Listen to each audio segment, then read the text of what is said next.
Story शुरू करने से पहले मैं आप सबसे एक रिक्वेस्ट करना चाहता हूँ कि प्लीज मेरे चैनल को सब्सक्राइब करें, वीडियो पसंद आए तो वीडियो पे लाइक करें और जितना हो सके अपने फ्रेंड्स को शेयर करें। इससे मेरे चैनल को सपोर्ट और आपका प्यार मिलेगा, सो प्लीज कंसिडर इट।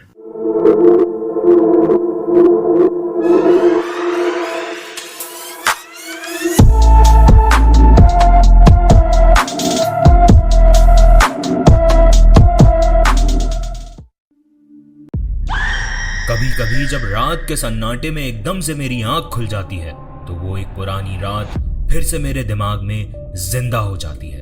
वो रात जिसमें कुछ था जो दिखाई नहीं देता था लेकिन हर जगह महसूस होता था। एक वीरान लॉज, कुछ अजीब लोग, ड्राइवर की वो बीड़ी पीने की जिद, एक आखिरी वार्निंग और फिर एक रहस्यमय मौत। आज भी सोचता हूं अगर मैंने उस रात एक कदम भी गलत उठाया होता तो शायद मैं भी उसी लॉज के पीछे एक समाधि के अंदर मिलता। क्या वो एक सपना था या कोई ऐसा सच जो दुनिया के लिए बस एक कहानी है लेकिन मेरे लिए जिंदगी भर का एक जख्म। नमस्कार दोस्तों, आप सुन रहे हैं the horror show by Karnik. आज की कहानी है बड़ी ही खौफनाक और बहुत ही इंटरेस्टिंग होने वाली है। ये कहानी है गर्वित और उसकी फैमिली की। एक ट्रिप पर उनके साथ कुछ ऐसा हुआ जिसे वो आज तक भुला नहीं पाए। तो शुरू करने से पहले अगर आप शो पर नए हैं तो शो को अभी फॉलो करें एंड रेट जरूर करें। यह बात है लगभग 15 साल पहले की। जिंदगी का एक ऐसा दौर था जब सब कुछ ठीक था, ना किसी चीज की टेंशन थी, ना कोई भागदौड़। मैं गर्वित उस वक्त एक छोटी सी प्राइवेट कंपनी में काम करता था। लाइफ बिजी थी लेकिन एक छोटी सी खुशी थी। मेरी छोटी सी दुनिया, मेरी वाइफ जूही और मेरा 9 साल का बेटा आयुष। वही आयुष जिसके बिना मेरी कोई भी छुट्टी कंप्लीट नहीं होती थी। और जूही, वो तो हर जगह मेरे साथ एक परछाई की तरह रहती थी, हर डिसीजन में, हर पल में। उस साल हमने डिसाइड किया कि छुट्टियों में कहीं ऐसी जगह चले जहां शांति भी हो और थोड़ा हिस्ट्री का टच भी। तो ग्वालियर का प्लान बन गया। ग्वालियर पहुंचे तो मौसम थोड़ा ह्यूमिड था लेकिन शहर की रॉ ब्यूटी ने हम तीनों का दिल जीत लिया था। पहले दिन ग्वालियर फोर्ट देखा। आयुष तो उसके अंदर भटकता रहा जैसे किसी एडवेंचर गेम में घुस गया हो। दूसरे दिन हम जय विलास पैलेस गए और तीसरे दिन लोकल मार्केट में ही थोड़ी शॉपिंग कर ली। जूही ने वहां से एक छोटी सी ब्रास की घंटी ली। कह रही थी कि घर के मंदिर में रखूंगी, शायद कुछ पॉजिटिव एनर्जी आए। वैसे तो 3 दिन में ही हमने ग्वालियर अच्छी तरह घूम लिया था लेकिन जब कैलेंडर पे देखा तो मेरे पास अभी भी 2 दिन की छुट्टी बाकी थी। उस शाम होटल के बालकनी में बैठा चाय के कप को हाथ में लेके मैं सोच रहा था कि 2 दिन और बचे हैं, क्या यहीं रुकना सही होगा या थोड़ा एक्सप्लोर किया जाए। मैं जूही के पास गया और कैजुअली बोला, जूही सोच रहा हूं अगर हम मथुरा भी घूम ले तो। बस 2 ही दिन हैं लेकिन चेंज मिल जाएगा। वहां आयुष को कृष्णा जन्मभूमि में दिखा देंगे।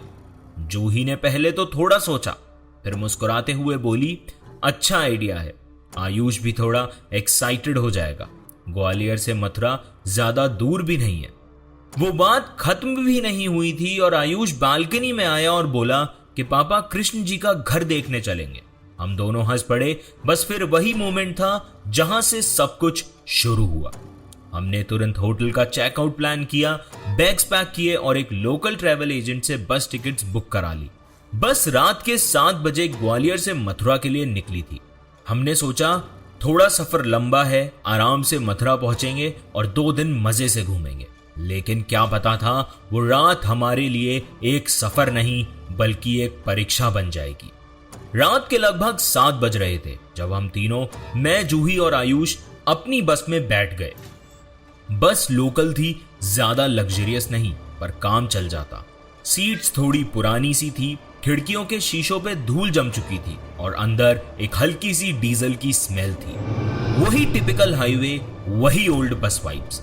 आयुष तो अपनी विंडो सीट लेके तुरंत खुश हो गया। उसने अपना छोटा सा बैकपैक लैब पर रखा जिसमें उसका एक छोटा सा कृष्ण जी का टॉय था।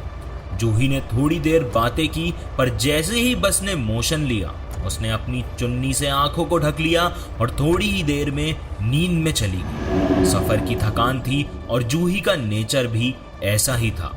गाड़ी चालू और उसकी नींद शुरू। मैं उन दोनों के बीच की सीट पे था। नींद मेरी आंखों से दूर थी, लेकिन थकान मेरे कंधों पर भी साफ महसूस हो रही थी। बस हाईवे से निकल चुकी थी और अब एक पुरानी घने पेड़ों से घिरती सड़क पर दौड़ रही थी। विंडो से देख रहा था तो एक गहरा अंधेरा था। कहीं कोई लाइट नहीं थी, ना कोई माइलस्टोन बोर्ड, ना कोई शॉप। बस कभी कभी जंगल के बीच के पेड़ों से गुजरती तो ऐसा लगता कि पेड़ों की पत्ती पे किसी झूलते इंसान की परछाई नजर आ रही हो। जिस साल में हम लोग गए थे तब ना तो इतनी फैसिलिटीज थी, ना ही इतने अच्छे रास्ते थे। आज के टाइम तो यह रास्ता पलक झपकते ही पूरा हो जाता है। खैर, मैं आपको आगे बताता हूं कि उस रात क्या हुआ था। करीब 1 घंटे सफर करने के बाद उस रात मुझे अजीब सी घबराहट होने लगी। बिना किसी वजह के मन बिल्कुल भी शांत नहीं था। कभी आयुष की तरफ देखता, कभी जूही को। दोनों शांत सो रहे थे। शायद मैं ही ओवर थिंकिंग कर रहा था। ड्राइवर काफी तेजी में बस चला रहा था। उसके पास बैठ के कंडक्टर कुछ रेडियो जैसा बजाने की कोशिश कर रहा था, पर सिग्नल इतना खराब था कि सिर्फ स्टैटिक नॉइज ही आ रही थी। वो छी वाली आवाज जो कभी कभी कान के अंदर चुभने जैसी लगती थी। 1-2 बार मैंने कंडक्टर को देखा तो उसकी आंखों में भी थोड़ी सी चिंता थी, जैसे वो भी इस रूट को लेकर थोड़ा कॉशियस हो। ड्राइवर हर 2-3 मिनट में स्पीड बढ़ा रहा था। कभी ब्रेक्स तेज लगाता तो कभी बिना रीजन के हॉर्न बजाता। लग ही नहीं रहा था कि सब नॉर्मल है। मुझे लगा शायद उसे जल्दी है या शायद कुछ और, पर मैं खुद को समझाता रहा, इट्स ओके गर्वित, तू ज्यादा सोच रहा है। रात का टाइम है, हाईवे है, ये सब कुछ बहुत नॉर्मल है। लेकिन जो फील हो रहा था वो नॉर्मल बिल्कुल नहीं था। दिल के अंदर एक हल्का सा हिंट चल रहा था कि जैसे कुछ होने वाला है, जैसे किसी ने आंखों पर हाथ रखा हो और पूछा हो, अंधेरा महसूस कर रहा है ना? और सच कहूं तो हाँ, मैं महसूस कर रहा था। बस लगभग 1 घंटे से बिना किसी ब्रेक के तेजी से दौड़ रही थी। कभी कभी लगता कि ड्राइवर किसी रेस में बस चला रहा है। ब्रेक्स इतने शार्प लग रहे थे कि अंदर झटके महसूस होते। तभी अचानक एक जोर का झटका लगा और बस एक तरफ झुकती चली गई। एक तरफ से टायर घिसते हुए आवाज करने लगे और फिर धच की आवाज के साथ बस रुकी। 1 सेकंड के लिए सब कुछ पॉज हो गया। बस के अंदर सिर्फ इंजन की हल्की सी आवाज गूंज रही और लोगों की बेचैन सांसें। सब पैसेंजर्स ने पहले एक दूसरे को देखा, फिर खिड़की के बाहर का अंधेरा, ना कोई स्ट्रीट लाइट, ना कोई शॉप, ना कोई आने जाने वाली गाड़ी की रोशनी। एक औरत ने पीछे से पूछा कि ड्राइवर भैया क्या हुआ? ड्राइवर ने कुछ नहीं बोला। उसने फ्लैशलाइट निकाली और सीधा नीचे उतर गया। मैं भी क्यूरियस हो गया था, लेकिन अंदर ही रुक गया। आयुष सोया हुआ था, जूही भी जाग गई थी। हल्की परेशानी उसके चेहरे पे भी थी। 2-3 मिनट बाद ड्राइवर वापस आया। उसका चेहरा थोड़ा टेंशन में था। उसने सबको बताया कि दोनों पहिए पंचर हो गए हैं, स्टेपनी भी नहीं है और आसपास कोई वर्कशॉप भी नहीं लग रही। एक साइलेंस सा छा गया। एक आदमी ने कहा कि भाई रात के 8:30 बज रहे हैं, अब क्या करेंगे हम? किसी ने फोन निकाल के देखा तो सिग्नल नहीं था। किसी और ने बोला कि इतना सुनसान रास्ता, गांव तो होगा कोई आसपास। तभी ड्राइवर ने बस के एक कोने की तरफ से देखा और हाथ से पॉइंट करके बोला कि वहां देखो, रोशनी दिख रही है, वो देखो पेड़ों के उस पार। मैंने भी देखा, हाँ, एक हल्की सी येलो लाइट फ्लिकर कर रही थी, जैसे कोई लैंटर्न हो या कोई मिट्टी का दिया। ड्राइवर ने बोला कि मैं लगभग समझ गया हूं, ये कोई छोटा सा गांव हो सकता है, हम सब चलते हैं वहां तक। शायद कोई धर्मशाला मिल जाए या किसी के घर में थोड़ी जगह मिल जाए। बस में लगभग हमारे अलावा 15 लोग थे। सब लोग एक दूसरे की तरफ देखने लगे। डर भी था, लेकिन बस में रात भर बैठे रहना भी सेफ नहीं लग रहा था। जंगल का एक एरिया था और वहां कुछ सुनने या देखने को भी नहीं था। आखिर सब ने एक डिसीजन लिया, चलो चलते हैं। सब ने अपना छोटा मोटा सामान उठाया। बच्चों को मम्मी पापा ने कंधे पे उठाया। कुछ लोग फ्लैशलाइट लेकर ड्राइवर के पीछे पीछे चलने लगे। मैं, जूही और आयुष भी उन्हीं के साथ निकल गए। रास्ता एक कच्ची पगडंडी की तरह था। पेड़ों के बीच से निकलती हुई जमीन गीली थी, कहीं कहीं मिट्टी में पैर धंस जाते। पेड़ों के पत्तों से हल्की हल्की हवा की आवाज आ रही थी। कुछ 10-12 मिनट चलते हुए जब हम उस रोशनी के करीब पहुंचे तो एक पुरानी 2 मंजिला बिल्डिंग दिखाई दी, एक लॉज। लेकिन वो लॉज कुछ ज्यादा ही पुराना लग रहा था। उनके आउटर वॉल्स पे प्लास्टर उतरा हुआ था, बोर्ड आधा टूटा हुआ था, उस पर पुरानी सी फेडेड पेंट में लिखा था मुसाफिर लॉज। नीचे किसी ने एक स्लोगन लिखा हुआ था, यात्रा को मधुर बनाओ, मुसाफिर लॉज में एक रात तो बिताओ। मैंने जब यह लाइन पढ़ी तो मुझे कुछ ठीक नहीं लगा। ये पढ़ने में बहुत ही वियर्ड लगा था मुझे। सब लोग एक सेकंड के लिए रुक गए। जूही ने हल्की आवाज में मुझे कहा कि गर्वित, ये जगह मुझे ठीक नहीं लग रही है। मैं भी श्योर नहीं था, लेकिन अब कोई और ऑप्शन था भी नहीं। अंदर से एक छोटी सी रोशनी आ रही थी, जैसे दिया जल रहा हो। ड्राइवर आगे बढ़ा और लॉज के पुराने दरवाजे पे हाथ से ठक ठक की आवाज के साथ उसने नॉक किया। सब लोग लॉज के दरवाजे के बाहर खामोशी से खड़े थे। रात के लगभग 9:30 बज चुके थे और लॉज के आसपास एक सन्नाटा था। सिर्फ दूर कहीं से एक उल्लू की हल्की सी आवाज सुनाई दे रही थी। ड्राइवर ने आगे बढ़कर वापस दरवाजा खटखटाया। कुछ सेकंड्स तक अंदर से कोई जवाब नहीं आया। लोग बेचैन होने लगे। तभी दरवाजा धीरे से चर्र की आवाज के साथ खुला। दरवाजा किसी पुरानी लकड़ी का था, जिसमें से एक अजीब सी गंदी सी स्मेल आ रही थी, जैसे काफी सालों से सफाई नहीं हुई हो। अंदर से एक पुरानी औरत बाहर निकली। उसने एक धुंधला सा पीला सा घूंघट किया हुआ था, लेकिन उसकी आंखों के कोनों से काली सी लकीरें दिख रही थी, जैसे नींद की कमी या पुराने दर्द के निशान थे। हाथ में उसने एक लंबा लकड़ी का डंडा पकड़ा हुआ था, जैसे किसी जमाने में किसी चौकीदार के पास होता था। वो धीरे से बोली। आवाज में एक अजीब सी थकान थी, लेकिन एक अजीब सी मिठास भी थी। वो मुस्कुराहट के साथ बोली कि क्या चाहिए। ड्राइवर ने जरा झिझक के साथ बोला, आंटी जी, बस के दोनों टायर पंचर हो गए। रात हो गई है, आसपास कोई जगह भी नहीं मिल रही। क्या हम सब यहाँ लॉज में रात भर रुक सकते हैं? वो औरत कुछ सेकंड्स तक चुप रही, जैसे हमें देख रही हो, ताकती हुई नजर से। फिर धीरे से बोली कि कोई बात नहीं, हम तो मुसाफिरों का ही घर हैं। आइए, मेरा नाम लीला है और अंदर जो बैठे हैं वो मेरे पति घनश्याम। दरवाजा पूरा खुला। अंदर का हॉल डिम लाइट से रोशन था। एक कोने में मिट्टी का दिया जल रहा था और उसमें से लोबान की स्मेल आ रही थी। हम सब अंदर आए। फ्लोरिंग पुरानी मार्बल की थी, जमीन ठंडी थी। छत पर झाड़ियों जैसा जला हुआ फैन लटक रहा था और दीवारों पर ब्लैक एंड व्हाइट तस्वीरें लगी थी। पुराने रिश्तेदारों की थी शायद। लीला हम सबको अंदर ले गई। सब लोग अपना सामान यहाँ इस कोने में रखते हैं और हाँ, खाना रेडी है, सब पहले खाना खा लीजिए। उसकी बात में एक स्ट्रिक्टनेस थी, जैसे वो हुक्म दे रही हो, मेहमान नवाजी नहीं कर रही। तभी अंदर से एक पुराना सा बहुत दुबला पतला आदमी आया। सर पर पगड़ी, आंखों में जैसे गहरी लकीरें। लीला बोली, ये घनश्याम है, हम दोनों ही यहाँ लॉज संभालते हैं। घनश्याम ने सिर्फ हाँ में सर हिलाया और चुप हो गया। रोटी, चावल और आलू की सब्जी का डिनर बना हुआ था। टेस्ट सिंपल था, लेकिन उसमें एक अजीब सी खुशबू थी, जैसे कुछ पुरानी यादें ले आई हो। सबने बिना कंप्लेन किए खा लिया।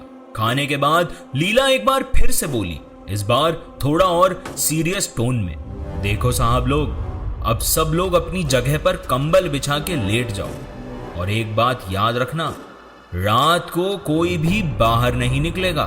कोई भी, जो भी हो, कुछ भी हो, खिड़की से भी झांकने की कोशिश मत करना, समझे? सब लोग एक दूसरे को देखने लगे और फिर हाँ में सर हिला दिया। मैंने जूही के कान में धीरे से कहा, थोड़ा अजीब नहीं है? ये लोग नॉर्मल लग रहे हैं क्या? पर उनकी आंखों में कुछ अलग सा था। जूही ने सिर्फ मेरी बात सुन के चुप रहना ही ठीक समझा। कुछ देर बाद सब अपनी जगह पर लेट गए। लॉज में बेडिंग ठीक ठाक थी, कंबल भी हल्की गंध वाले थे, लेकिन उस वक्त वो भी किसी लग्जरी से कम नहीं लगे। तभी एक बार फिर घनश्याम सामने आया। उन्होंने अंधेरा करते हुए एक लास्ट बात बोली, ये जगह पुरानी है, कभी कभी चीजें होती हैं जो समझ के बाहर होती हैं। रात को बस अपनी जगह पे रहना और कोई भी बाहर नहीं जाएगा। उनकी आवाज में डर नहीं, लेकिन एक किस्म की अथॉरिटी थी, जैसे वो पहले भी कुछ देख चुके हों। उस रात किसी ने कुछ नहीं बोला, सब सो गए, लेकिन रात अभी बाकी थी। रात के करीब 12 बजे का वक्त था। लॉज के अंदर का माहौल पूरी तरह से ठंडा और घुटन भरा था, जैसे कोई हवा भी सिर्फ इजाजत मिलने पर ही अंदर आ रही हो। बाहर अंधेरा और घना हो चुका था। जंगल की हल्की हल्की आवाजों के अलावा कोई चीज नहीं थी जो लॉज के साइलेंस को तोड़ रही थी। तभी ड्राइवर, जिसका नाम शायद रतन था, अपने बेडिंग से उठकर धीरे धीरे लॉज के दरवाजे की तरफ बढ़ने लगा। अपना चेहरा गमछे से ढककर एक एक करके कदम दरवाजे की ओर बढ़ाने लगा। अपनी जेब से बीड़ी निकाली और माचिस से जलाने ही वाला था कि एकदम से घनश्याम सामने आ गया, बिना किसी आवाज के। वो बोला कि कहां जा रहा है? घनश्याम की आवाज में उस वक्त एक गुस्सा और छुपी हुई घबराहट थी। रतन ने थोड़ा हिचकिचाते हुए बोला, ज्यादा नहीं, बस बीड़ी पीने जा रहा हूं भाई, अंदर घुटन सी हो रही है। घनश्याम ने उसके हाथ पकड़ लिया मजबूती से और उसकी आंखों में आंखें डाल के कहा कि मैं कह रहा हूं बाहर मत जा, तुझे समझ नहीं आया? जो लोग सुनते नहीं हैं वो फिर कभी बोलने लायक नहीं रहते। लेकिन रतन ने जिद दिखाई और वो बोला कि मैं छोटी सी बीड़ी पी लूंगा, फिर वापस आ जाऊंगा। इतनी रात तक तो वैसे भी सब सो गए हैं, कौन मिलेगा मुझे बाहर? घनश्याम उसे रोक नहीं पाया। रतन लॉज का दरवाजा खोलकर अंधेरे में बाहर चला गया। कुछ ही मिनट बाद लॉज के अंदर एक अजीब सी खौफनाक आवाज गूंजने लगी, जैसे कोई बाहर से चिल्ला रहा हो, पर उसकी आवाज में इंसानियत कम और जानवर का डर ज्यादा था। आवाज सुनते ही लॉज के अंदर के लोग उठ गए। मैंने जूही को जगाया, उसकी आंखों में घबराहट थी। आयुष ने कंबल से सिर छुपा लिया। कुछ लोग उठ के दरवाजे की तरफ बढ़ने लगे, लेकिन तभी घनश्याम ने जोर से चिल्लाया कि कोई भी बाहर गया तो किसी का वापसी का रास्ता नहीं होगा। सब लोग एकदम फ्रीज हो गए। घनश्याम अब दरवाजे के सामने खड़ा था। उसके चेहरे पे पहले से ज्यादा खौफ नजर आ रहा था। उसकी आंखों में एक आग थी और एक थकान, जैसे वो ये सब पहले भी देख चुका हो। वो बोला कि ये जगह जिंदा लोगों के लिए नहीं बनी है। जो इस वक्त बाहर जाता है वो वापस लौट के नहीं आता। उसकी बात किसी को समझ नहीं आ रही थी। सब लोग चाहे जितना भी डर गए थे, वापस अपनी बेडिंग पे जाके छुप गए। कंबलों के अंदर की थरथराहट इतनी गहरी थी कि कोई हिला भी नहीं। लॉज में अब सिर्फ साइलेंस था, लेकिन वो सुकून वाला नहीं था, वो मौत के बाद वाली खामोशी थी। रात कब निकल गई पता ही नहीं चला। सुबह की पहली रोशनी आंखों में पड़ी तो मैंने आंख खोली। जूही और आयुष दोनों मेरे पास थे, लेकिन जैसे ही मैंने आसपास देखा, मेरा दिल एक सेकंड के लिए वहीं रुक गया। वो पुराना लॉज वहां था ही नहीं। ना वो दरवाजा, ना लीला, ना घनश्याम, ना वो फर्नीचर, ना वो बेडिंग, कुछ भी नहीं था। सिर्फ मिट्टी और हमारे बैग्स एक कोने में पड़े हुए थे। मैंने लोगों को जगाया, सबने आसपास देखा, सब हैरान थे। सब पूछने लगे कि ये जगह कहां गई? हम लॉज में ही तो थे, ये पॉसिबल कैसे है? जूही ने मेरा हाथ पकड़ा और कहा कि गर्वित, ये सब सपना तो नहीं था ना? मैं जवाब ही नहीं दे पाया। तभी लॉज की जगह से कुछ कदम दूर एक छोटी सी जमीन में 2 चबूतरे दिखाई दिए। उन पर लिखा था लीला देवी और घनश्याम दास, अंतिम संस्कार 1973, यानी कि 1973। हम बस वहां खड़े रह गए, आंखों में सवाल, मुंह में खामोशी और दिल में एक बहुत ही गहरा डर। सब लोग लॉज की जगह पर खड़े, घबराए हुए और कंफ्यूज थे। उनकी आंखों में रात के खौफ का असर अब भी था। हर किसी के जहन में बस वही सवाल घूम रहा था, हमने जो देखा क्या वो असली था? क्या हम सब किसी सपने में थे या फिर किसी ऐसे सच के अंदर जो दुनिया के लिए अब भी राज है? तभी एक बुजुर्ग आदमी गांव की तरफ से वहां चलते हुए आए। उनकी आंखों में समय का सारा सच छुपा था। उसने सबकी तरफ देखा और धीरे से बोला, ये जगह अब वीरान है, लेकिन एक समय था जब यहाँ एक लॉज होती थी। उसकी देखभाल घनश्याम और लीला नाम के एक जोड़े के हाथों में थी। दोनों बड़े नेक लोग थे। किसी भी मुसाफिर को रात के अंधेरे में अकेला नहीं छोड़ते थे। अपनी जिंदगी मुसाफिरों की सेवा में ही लगा दी उन्होंने। उस बुजुर्ग की बातों में एक सच्चाई थी। वो आगे बोले, कई बार उन्होंने जान का खतरा उठाया बस किसी अनजान मुसाफिर की मदद के लिए, लेकिन फिर एक रात एक अजनबी ने उन पर हमला किया, बस इसलिए क्योंकि उसे लगता था कि लॉज में कुछ छुपा हुआ है, और दोनों की मौत हो गई। सब लोग उसकी बात सुनकर एकदम शांत हो गए। कोई कुछ बोला ही नहीं। सिर्फ हवा थी जो अब भी लॉज के होने का एहसास दिला रही थी। बुजुर्ग ने आगे कहा, उन दोनों की आत्माएं अब भी यहां मंडराती हैं, लेकिन उनमें कोई बदला नहीं है, कोई श्राप नहीं। उनका प्यार, उनकी सेवा भावना अब भी उन्हें जिंदा रखे हुए। वो सिर्फ मुसाफिरों की रक्षा करते हैं और उस इंसान की मदद करते हैं जो उनकी बात मानता है। मेरे हाथ कांप गए। मुझे रात की वो सब बातें याद आई। लीला का कहना कि बाहर मत जाना, घनश्याम का गुस्सा और बस ड्राइवर की जिद। सब लोग अब पैनिक में अपना सामान उठाकर वापस बस की तरफ दौड़ गए। लेकिन जैसे ही हम लोगों ने बस के पास पहुंचे और फिर जो देखा उसने हमें तोड़ के रख दिया। बस के एक कोने में ड्राइवर रतन की लाश पड़ी थी।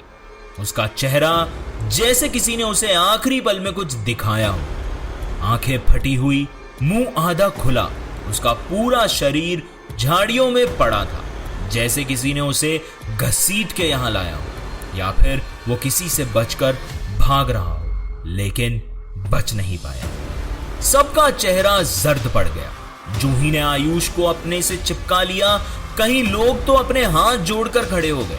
कुछ गुस्से में थे, कुछ होश खो बैठे थे। लेकिन उस वक्त मेरे दिल में सिर्फ एक बात गूंज रही थी, वो रात थी क्या?